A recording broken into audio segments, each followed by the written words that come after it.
overlay.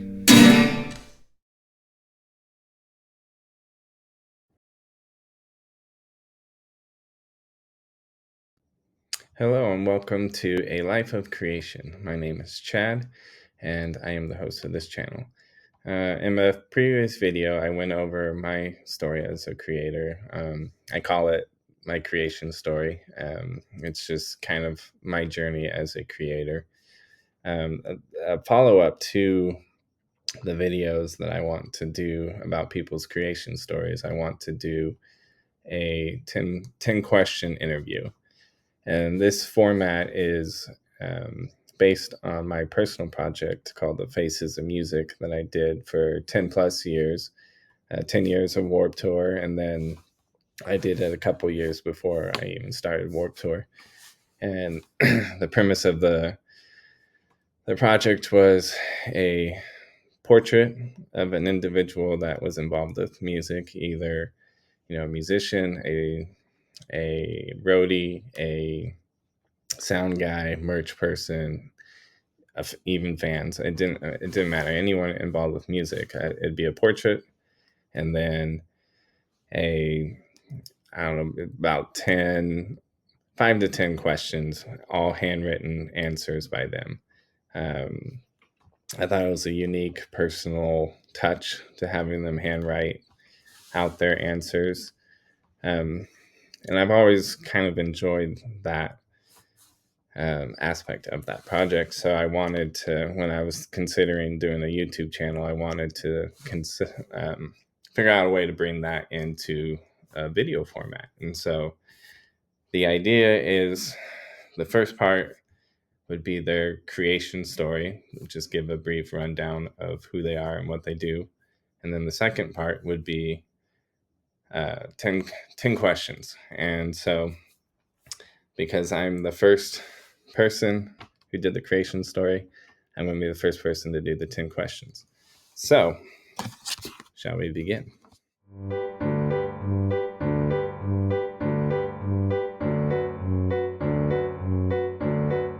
Question 1. What does it mean to you to live a life of creation?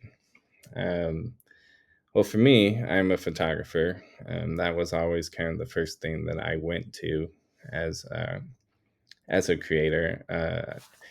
Outside music, I picked up trumpet in elementary school, played piano in elementary school, took some lessons, um, picked up a bass in freshman year of high school, immediately got it, started a punk band, and I just never stopped really playing music.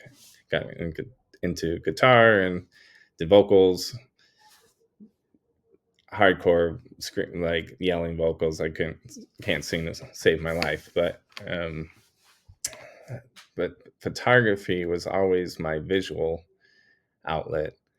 And I started shooting because of music.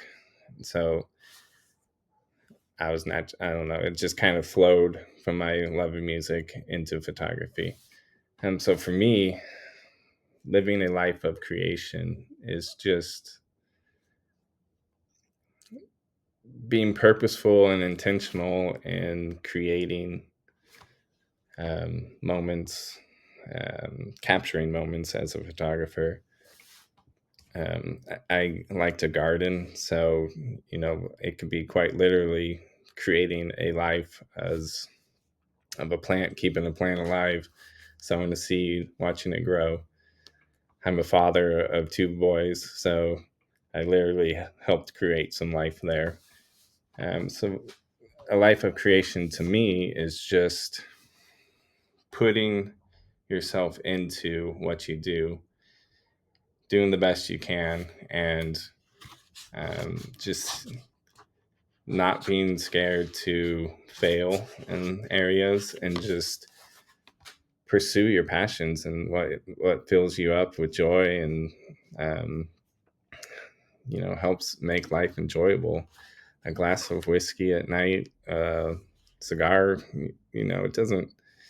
There's so many different things that can give you a moment of peace and clarity.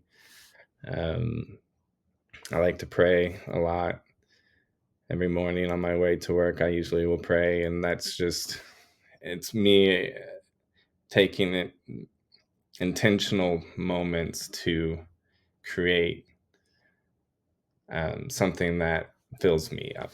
Um, so I think that's what it means to me, is just being intentional on creating things that fill you up. All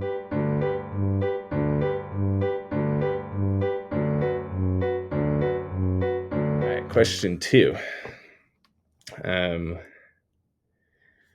what are areas you see the value in creation but are often underrated or not even acknowledged as a creation? This question is kind of stemmed from the idea that, creators are usually the ones considered to be creative. They, as an audience, you can look at that person and see their artwork. You can see their photo, their music, and go, "Wow, they created that." So the heart behind this question was kind of, um, I don't think everyone has to be creative to create.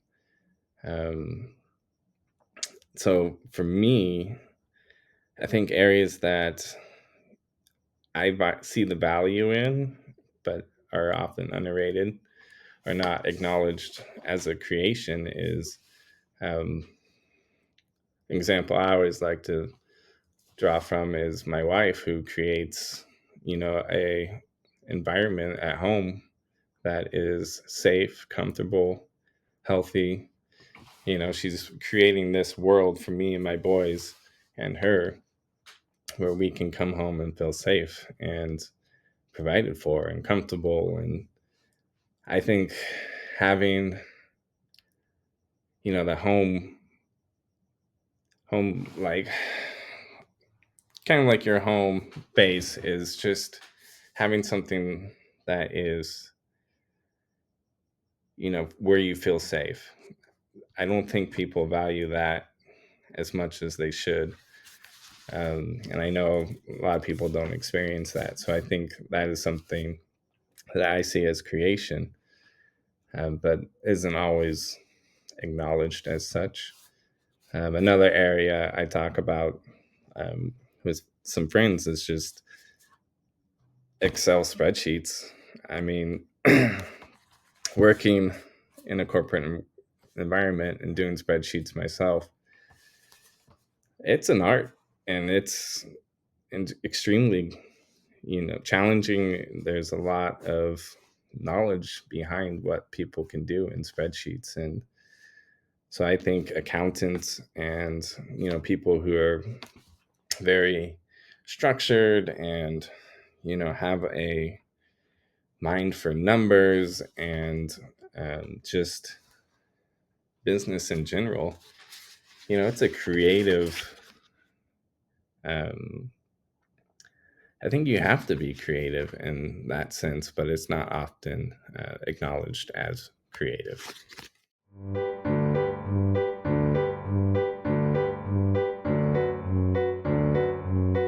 Question 3. Do you believe you need to be passionate about what you create? Um,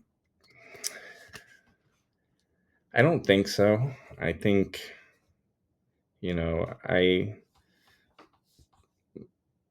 I shoot a lot of things that I'm not passionate about because it's just what needs to be shot. And I think a lot of, um, photographers could probably say that too. It's just, not every photographer loves to shoot weddings. Some do. I don't. I don't like shooting them. I did it for many, many years because it paid well. Um, but I don't think you need to be passionate about what you create all the time. But I think if there's something that you are passionate about, you need to, I should say, if you're not spending a lot of time doing things that you are passionate about, you need to at some point. You need at some point focus on the things that are passions of yours. Like the Faces of Music project for me, that became a passion for me. It was just I had no goals. I had no, you know, company hiring me to do it. It was just I wanted to do it. It was fun. It was I did it for 10 years at Warped Tour, and that's just purely because I wanted to. Um, I think like music for me, I don't get paid for it. Not many people listen to my music, but it music fills me up and I am passionate about it, and it helps me then go to my job that I'm not always passionate about what we are doing, but because I'm being filled up in another area, I can handle those moments where I'm not passionate about the art per se. But thankfully, I'm passionate about photography, and you kind of just at the end of the day, you go, "Well, I'm certainly blessed to still shoot pictures."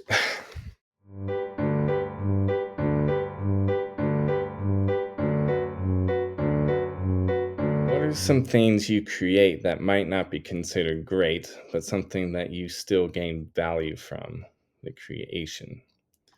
Um, so this question kind of came from the idea that a lot of people get hung up on the idea that if they're going to take the time to create something, it's got to be good, it's got to be wonderful, and it's got to be amazing. People got to like it, and it doesn't have to be like that.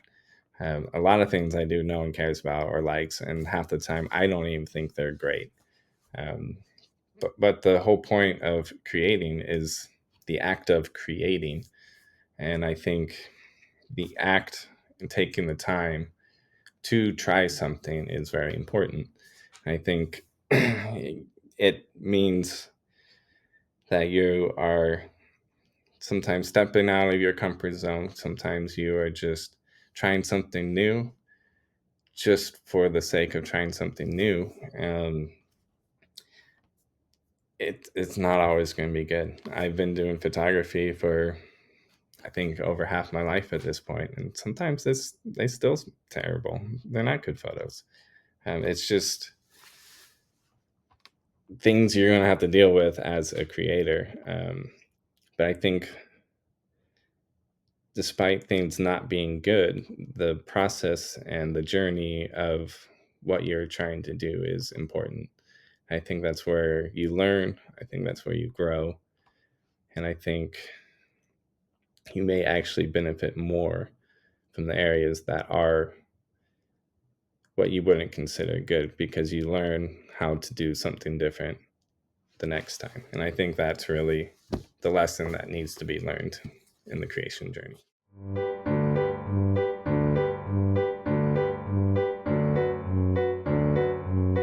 Question 5. I think I kind of touched on this a little bit earlier, but do you believe you have to be creative to live a life of creation? And um, again, no, I don't think you do. Um, but I was actually kind of thinking about this during the weekend and the previous week. And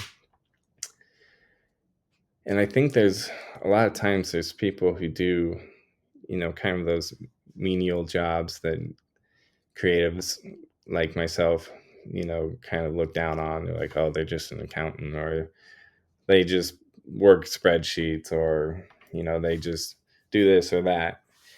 But really, I think a lot of those people, they may not be doing a quote unquote creative job at the time, but I think they have a skill set that is hugely important and valued, and they are creating value in what they are doing. But a lot of time, those I think those people outside of work may be doing music, they may be doing art, they may be doing all these other things that would be considered creative. They just because they don't work or they don't get paid for it, I think people tend to think of them as not creative. And I do think there are people who don't think they are creative, and they would argue very much that they aren't and can't draw or can't do this. And I think they may not be creative in the traditional sense, but I think they are creators and they create different things that artists can't do. And I think that's why it's such a beautiful thing that we are all unique. We are, different. We think differently, we act differently, we have different experiences, we bring different skills and knowledge and wisdom to the table. And I think that's how, polite society needs to function. We all have to have different skill sets in order to do that. So we are all creators, but we may not be creatives. It doesn't matter. We're still creators. All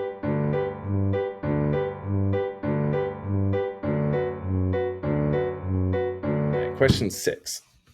Is there an experience or a time in your life where you realized you were a creator? Um, that's a tough one because I don't know if everyone will have a specific moment where they decided I am a creator. Because I mean, even all through elementary school, you're doing sometimes doing music, but you're doing art, you're doing projects, arts and crafts, where you're creating things. I started music in elementary school, but I think it was end of high school for me when probably I got paid for the first time as a photographer by the band Point of Recognition. They gave me like $40 to help with film and development. And I think at that moment, I probably had this kind of brief flash of, ooh, I'm a professional photographer. Or I'm getting paid now. I must be doing something right. Um, and then soon after that band, they were on FaceTime Records. I got called from FaceTime Records to shoot their first FaceTime Fest, and I have shot for them ever since. But I think the moment that I actually grabbed a hold of that idea was when I was starting college. I was a business administration major, and I think the first week, even before I started, like the week prior to starting my first year, I remember telling my parents, just I don't think I can be a business administration. I don't think I can do that. I think I need to pursue photography. Um, and so I switched majors to communications with an emphasis in photo communications, which was kind of their media, photojournalism, kind of mass media type photo program. And I think it was that moment where that mindset switched for me from like I need to figure out how to survive and make money and all that kind of stuff, join the business world, to I like photography. How can I do this? So I think, yeah, I would say freshman year of high school or college was when that kind of thought dawned on me.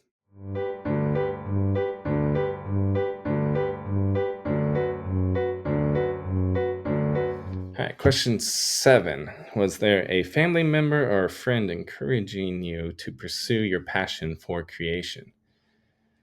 Um, I always contribute my love of photography to my grandmother. Um, she always had like a nice Nikon camera that she would always have in our faces on family vacations, holidays, birthday parties.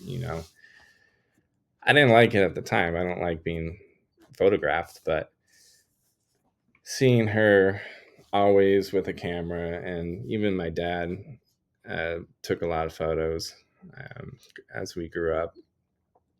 So I think there was always a presence of a camera. And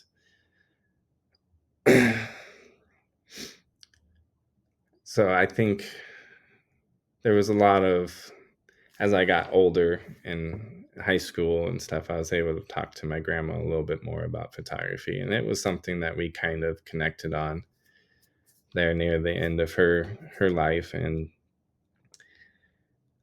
so I would contribute her as kind of the first family member that kind of encouraged it. But thankfully, I had parents who, were behind me the whole time too. And I lived at home for way longer than you probably should, because I couldn't afford anything, because I was doing photography and shooting mostly punk and hardcore bands who don't pay anything. Um, but they kind of just trusted me, trusted the process, and were very supportive and helped me out tremendously in that area.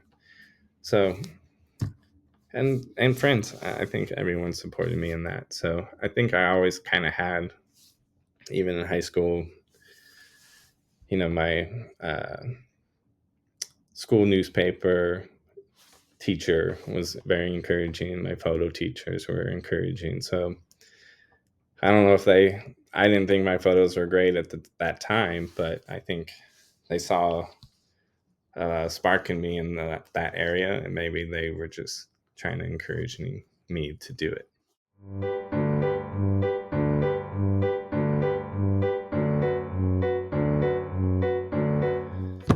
All right, number 8.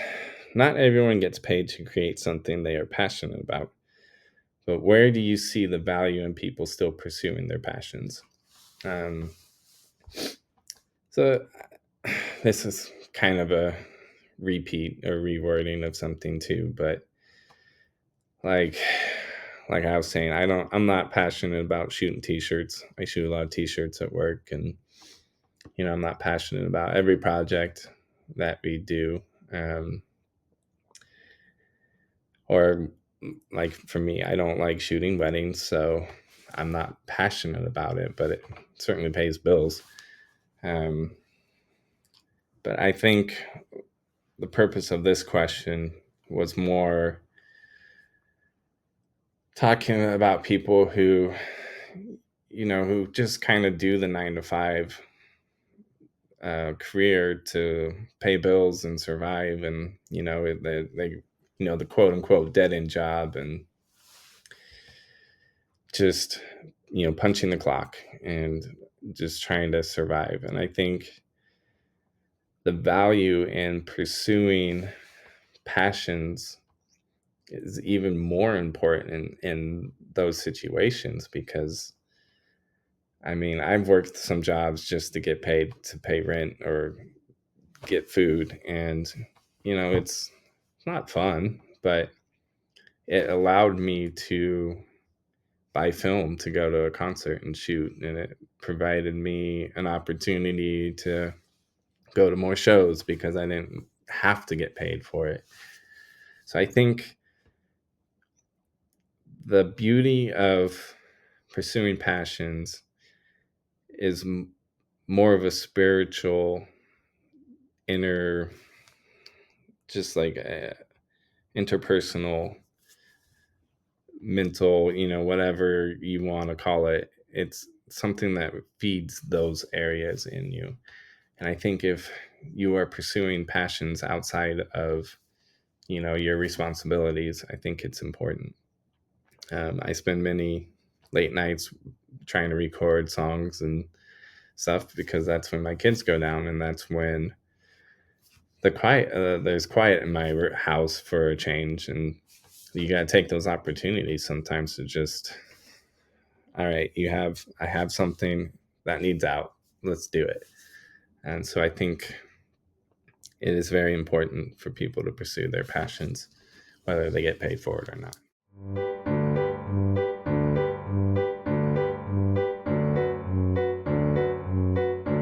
Number 9. How can you encourage others to live a life of creation and see the value in the act of creation? I mean, that kind of goes into the last question, too. I believe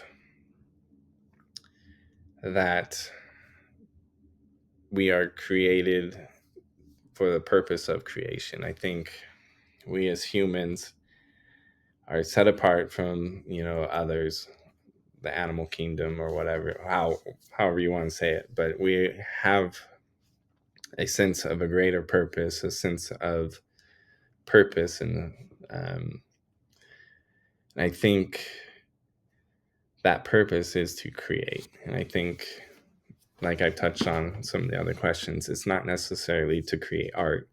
It's to create environments. To create moments. It's a purpose to create memories. To create um,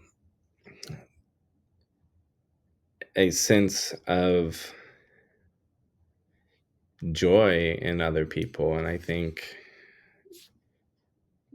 we are capable to speak into people a sense of joy and a sense of purpose and encouragement. And um, words are very powerful. And I think that even speaking is an act of creation, because you can create an emotion in another person. So I think whether you think that you are a creative or not, your actions, your um, what you do for society is creating something. And that could be, you could be creating good or you can be creating evil. And I think that people need to understand that what they put out is creating something, whether that is, an emotion or a piece of art. Everything we do is an act of creation and can have an impact on others. So I think to encourage others, I think you need to I'm encouraging you guys to live a life of purpose and meaningfulness and intentionality, to spread joy and peace and create moments that will last, and that things that people cherish. I mean, you can even, one of my videos, I want to talk about inspiration pieces, things that inspire me. And, I want to talk about my fountain pens and stuff, because those are these beautiful writing utensils that inspire me to create. So even a simple writing instrument is an act of creation that then spreads on to whoever owns that pen. So I think everything that we do can touch many lives. So I encourage you guys to create some good things.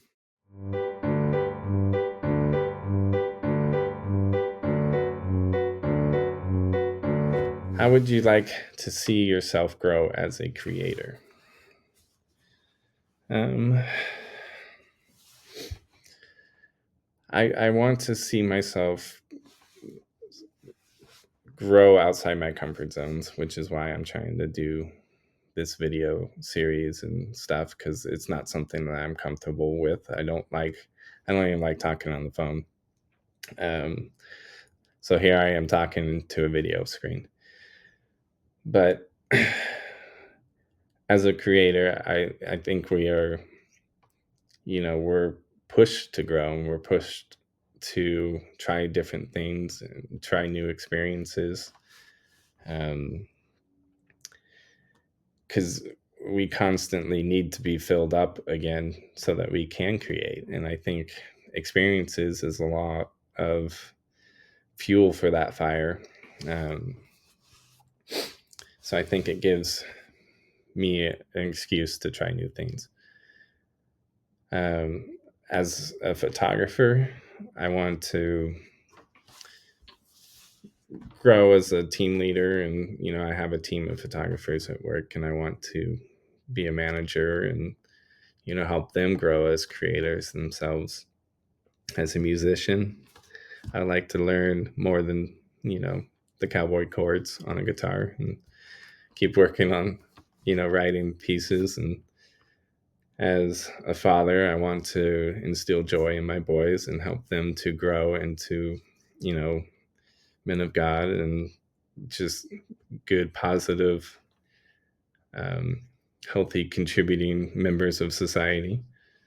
I want to grow my marriage and make that better and better every year.